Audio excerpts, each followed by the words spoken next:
सबसे बड़ी डिमांड तो हमारी ये है कि आरक्षण की समीक्षा हो कि हर दशक में कितना किसको लाभ इसका मिला।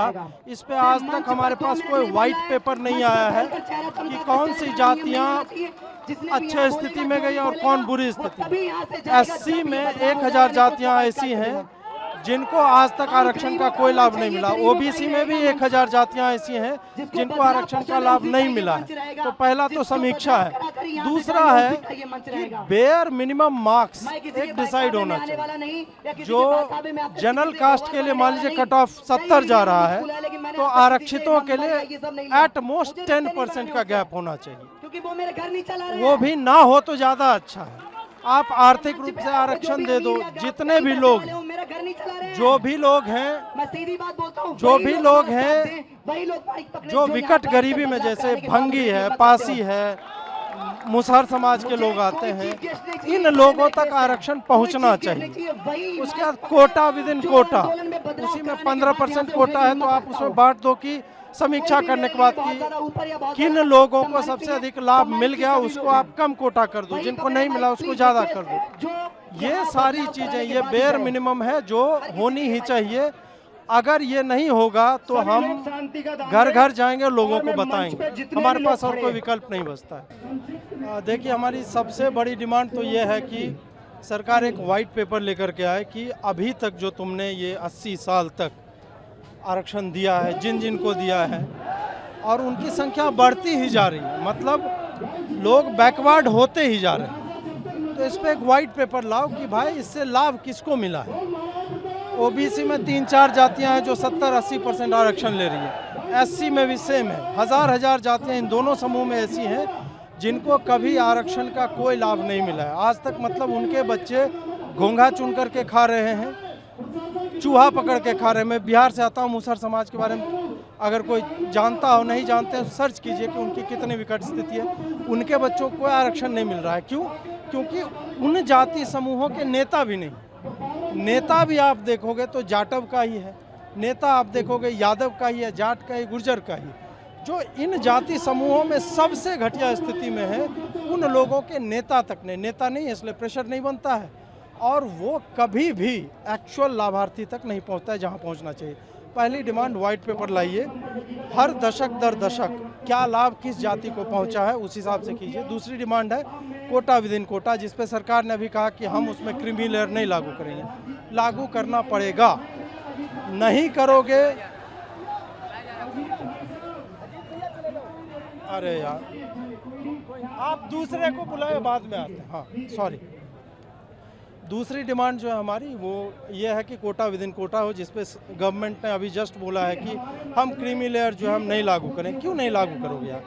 ये कितनी अब्सर्ड बात है कि सरकार उन कुछ दलित नेताओं के आगे झुक रही है जो दलित नेता केवल अपने जाति समूह की बात, जाति की बात कर, जाति समूह की बात, राजनीति उनकी दलित की है, लेकिन एक्चुअल में लाभ केवल और केवल अपने दल को पहुंचा रहे हैं।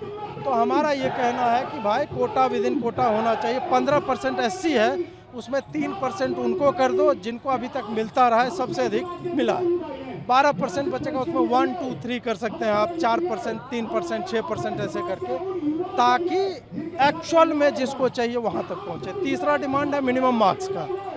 मेरिट से कॉम्प्रोमाइज करके आप विकसित भारत का स्वप्न नहीं बेच सकते। 50% यदि जो योग्य युवा हैं या बच्चे हैं, बच्चियां हैं जो पढ़ाई कर रहे हैं, उनको एडमिशन ही नहीं मिलेगा IITs में, IIMs में या हायर एजुकेशन में, तो यार तुम्हारी एफिशिएंसी 50% वहीं घट गई। उसके बाद आप टीचिंग में भी आरक्षण दिए हुए हो तो वो पढ़ाएंगे क्या?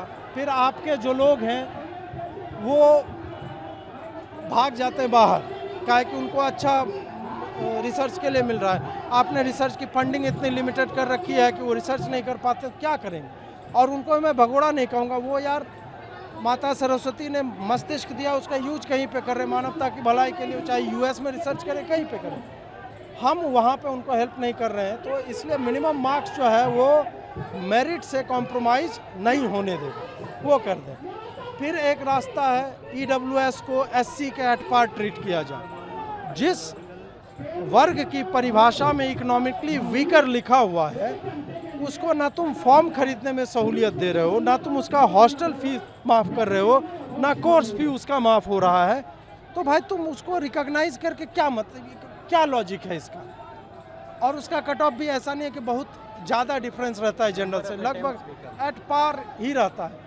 तो आपने एक्चुअल में कुछ नहीं किया, ये एक झुंझुना उनको पहुंचा दिया गया। और दुर्भाग्य देखिए कि सबसे अधिक अर्निंग क्लास कौन है। तुम तो मान लिया हो ना कि दलित, पीड़ित, वंचित, शोषित हैं, तो भाई वो तो इनकम टैक्स भी नहीं दे रहे, ना ही उनका कंजम्पशन उतना है कि तुम ये कहो कि नहीं वो जीएसटी तो दे रहे हैं, वो मैच करेंगे। नहीं, मैं एक आदमी जो मान लीजिए 1 लाख रुपये के मकान में रहता हूँ, फॉर दैट मैटर कि 1 लाख रुपया मैं रेंट देता हूँ, तो मेरा जीवन स्तर ऊंचा है।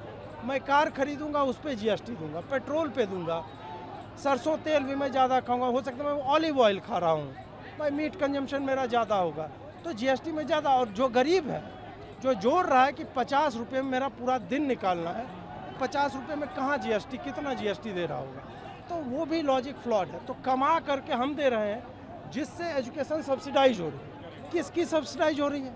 ईडब्ल्यूएस की नहीं हो रही, उन 50% लोगों की हो रही है जो हमारे जान के पीछे पड़े हुए हैं, जो -40 आप वही कि विकसित भारत कैसे बना लोगे यार, ये -40 -8 तो एक तो वो है कि आप ईडब्ल्यूएस को करो, एससी के पार उनको आर्थिक लाभ मिलना ही मिलना चाहिए।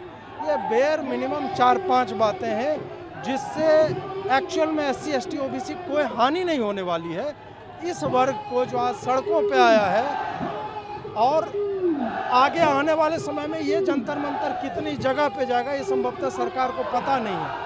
तो वैसा ना करें, अभी कम से कम इंडिकेशन दे कि we are going to sit down, talk about this, और कुछ रिफॉर्म्स जो नीडेड हैं विदाउट हार्मिंग एनीबॉडी।